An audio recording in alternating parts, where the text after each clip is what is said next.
Let's take a look at how U.S. futures are looking at this early morning hour. Dow futures are off about 35 below fair value. NASDAQ futures also lower about 7, and S&P 500 futures are lower about 3. Of course, I'm in Washington today. This is the big day after the Senate passed the financial reform bill, which President Obama plans to sign into law next week. We've assembled several stellar guests in the next hour to analyze the big issues of the day in terms of FINRAG, Goldman Sachs' settlement with the SEC and the BP oil spill, the midterm elections, just to name a few. Joining us will be Fred Hochberg for the next hour, the president and chairman of the U.S. Ex-Im Bank, Democratic strategist Julian Epstein, former deputy White House press secretary Tony Fratto, Greg Valliere. I can't even get it all out. There's so many great guests from Potomac Research Group. 2 congressmen. On the right, we have Republican Charles Djou of Hawaii. On the left, we have Democrat Jim Himes of Connecticut. So Fred Hochberg, always great to have you with us, the president and chairman of the Export-Import Bank of the United States. Good morning. Good morning. It's dark out there. I'm waiting for the sun to rise. I hear it's spectacular. But financial regulation has been tabled. I mean, of course, there is going to be a lot more discussion with that. Goldman wrapped up. BP wrapped up. Does this give the president a little bit more breathing room? Without question. First of all, what's really needed if you're in business, and I was in business for 20 years, is some certainty. This $550 million agreement by Goldman gives them certainty, their shareholders certainty. Cheap compared to what people were expecting. Seemed pretty cheap, exactly, and it moves it behind them. Financial regulatory reform, this has been an important plank for the president, for Secretary Geithner. Our markets work well because they're reliable and they're trustworthy and there's predictability. And this adds more predictability, it adds reliability, it takes out some of the volatility. So this is an important move, and I think it's important because it's now going to be behind us and people will be able to adjust to it and begin to move forward. In advance of the bill, people never know how things are going to come out, creates more uncertainty. So I think those are 2 very strong things. Absolutely. Markets hate uncertainty. But at the same time, even at this early morning hour, we got our hands on some Wall Street Journal article that is talking about the idea that this could backfire because it doesn't exactly have a lot of uncertainty when it's 2,300 pages long.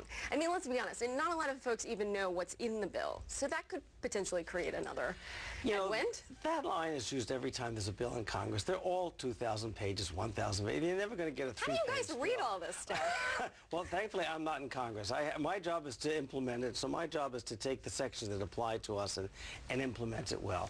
They're complicated bills. It's a complicated world out there. So, you know, we can always, whatever number you use, if you said it was 1,000 pages, you would say, God, that's 1,000. No matter what number you pick, it would be too many pages. Why the coordinated effort to go out there, to give more speeches, to woo more Democratic supporters? Is there a big concern that they're going to lose this? I think there is a concern. Anytime you're facing a midterm election and you've got unemployment at 10%, there's a big concern that you could lose it. I don't think it's likely to happen. I think too many things have to fall the Republicans' way. They have to get a royal flush. I think if you look back at 1998 and 2002, the year that the party out of power didn't do well in the midterm elections. In 98, Republicans didn't have a very good affirmative agenda. They didn't pick up seats. They actually lost seats.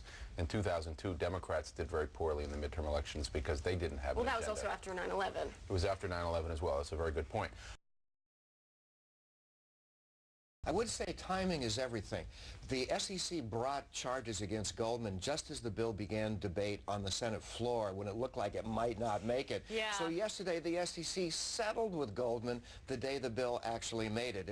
It certainly was a curious set of circumstances. We got a lot of emails when I was on Cutler last night about the potential conspiracy theories and, you know, Chicago-style politics or whatnot going down. I don't know how much truth there is to that, but for the Goldman that you just touched on, the settlement seems really to be a win-win, not only for Goldman, but for the SEC. Look, they come out saying that this is the largest settlement.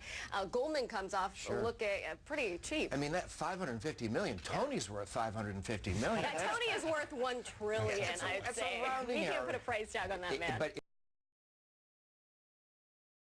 So we looked at a handful of banks, 19. They're looking at 91. We had a white paper that was 21 pages long. They have a press release that's about 2 pages long. So our analysts were able to run our own numbers, and there are a lot more questions out of Europe. Well, there should be. And remember, the key thing here is not so much are they doing it differently, are they doing it bigger and wider. Now we're at a point where, apart from making the rules that back up these new regulations, we need to synchronize internationally, right? This means nothing if Asia and Europe have radically different regulatory regimes than we do. So now the question is not so much are they doing it differently, but how do we come together to make sure that a global industry, in fact, faces a globally uniform regulatory apparatus?